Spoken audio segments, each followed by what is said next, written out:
Football উন্মাদনায় মেতে উঠেছে পুরো দেশ। আর ঠিক তখনই ব্রাজিলকে শুভকামনা জানিয়ে একটি ফেসবুক পোস্টে নতুন বিতর্কের জন্ম দিলেন ব্যারিস্টার রুমিন ফারহানা। কিন্তু কি ছিল সেই পোস্টে? সাদিয়া সিদ্দিকার রিপোর্টে বিস্তারিত। বিশ্বকাপ ফুটবলের জোয়ারে কাঁপছে পুরো দেশ। চায়ের দোকান থেকে শুরু করে ড্রয়িং রুম, সবখানি এখন শুধুই ফুটবল উন্মাদনা। আর এই ফুটবল জ্বরে গা ভাসাতে বাদ যাননি দেশের রাজনীতিবিদরাও। তবে এবার ব্রাজিলের প্রতি সমর্থন জানাতে গিয়ে সামাজিক যোগাযোগ মাধ্যমে এক তুমুল শোরগোল ফেলে দিয়েছেন ব্রাহ্মণবাড়িয়া 2 আসনের সংসদ সদস্য ব্যারিস্টার রুমিন ফারহানা। তার একটি ফেসবুক পোস্টকে কেন্দ্র করে এখন সরগরম দেশের রাজনৈতিক অঙ্গন থেকে শুরু করে সোশ্যাল মিডিয়া। সোমবার রাতে জাপানের বিপক্ষে ব্রাজিলের ম্যাচকে সামনে রেখে নিজের ভেরিফাইড ফেসবুক আইডিতে সেলেসাওদের শুভকামনা জানান রুমিন ফারহানা। ক্যাপশনে তিনি লিখেন, all the best team Brazil. খুব সাধারণ একটি শুভেচ্ছা পোস্ট হলেও মুহূর্তেই তা সামাজিক যোগাযোগ মাধ্যমে ঝড়ের গতিতে ভাইরাল হয়ে যায়।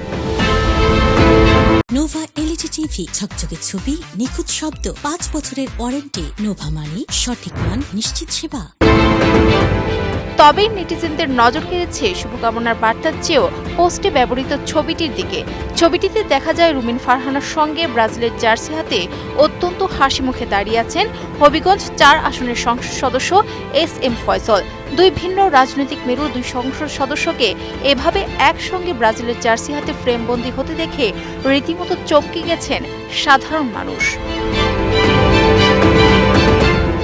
ছবি প্রকাশের পরপরই শুরু হয়েছে ব্যাপক আলোচনা ও নানামুখী সমালোচনা।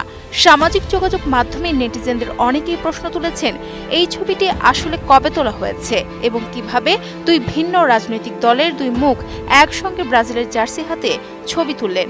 আবার সমসাময়িক প্রযুক্তি সচেতন নেটিজেনদের অনেকেই দাবি করছেন ছবিটি আসলে বাস্তব নয়, বরং এটি কৃত্রিম বুদ্ধিমত্তা বা AI প্রযুক্তির সাহায্যে নিখুঁতভাবে তৈরি করা হয়েছে।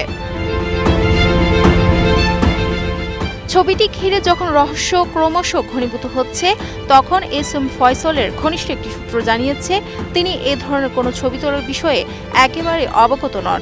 ফয়সলের পক্ষ থেকে এই অনবগত থাকার বিষয়টি ছবিটির সত্যতা নিয়ে সাধারণ মানুষের মনে আরও বেশি কৌতূহল ও সন্দেহের জন্ম দিয়েছে। তবে ছবিটা আসলে AI দিয়ে তৈরি কিনা তার পক্ষে এখন পর্যন্ত কোনো আনুষ্ঠানিক তথ্য বা প্রযুক্তিগত যাচাইয়ের ফলাফল সামনে আসেনি। একইভাবে ছবিটির মূল পোস্টকারী ব্যারিস্টার রুমিন ফারহানার পক্ষ থেকেও এই বিষয়ে এখনও কোনো আনুষ্ঠানিক ব্যাখ্যা বা বক্তব্য পাওয়া যায়নি। Sadia Siddika, ATN news.